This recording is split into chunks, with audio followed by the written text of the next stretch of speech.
Gift একটা জিনিস, but চেয়ে নেওয়া জিনিসটা আমার কাছে অনেক বেশি বাজে লাগে, এই জন্য আর কি এই জিনিসটা স্কিপ করি আর কি, কারোর কাছে কোনো কিছু চাওয়া আর সামথিং। কখনো ক্রাশ খাওয়া হয়েছে? বহুত বহুত বহুত বহুত। ক্রাশকে বলা হয় নাই? হুম, পরবর্তী দেখি ক্রাশ আমার প্রতি ক্রাশ খেয়ে বসেছে, পরে বলছি টাটা বাই বাই।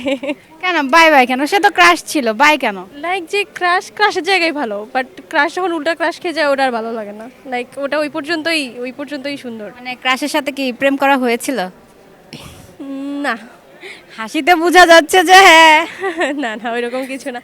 ওই যে বললাম যে ক্রাশ যখন উল্টা বোঝা যায় যে সে আমার প্রতি উল্টা একটু উইক হয়ে যাচ্ছে, তখন মনে হয় যে না, ডিস্টেন্স মেনটেন করা বেটার। কোন ধরনের ছেলে ভালো লাগে বা কোন ধরনের ছেলেকে বিয়ে করতে চান? একটু অ্যাটেনশন দিবে, অবসেসড হবে, এই আর কি, লয়াল থাকবে আর কি অন্তত। ওই ছেলেটা আপনাকে কি দেখে পছন্দ করবে? কম্প্রোমাইজ করার মানসিকতা ফার্স্ট, তার প্রতি ট্রাস্ট রাখা, ইভেন ট্রাস্ট অব্দি কাজ করা আমার মনে হয়, কজ লয়্যালটি না থাকলে রিলেশনশিপ কন্টিনিউ করা পসিবল না।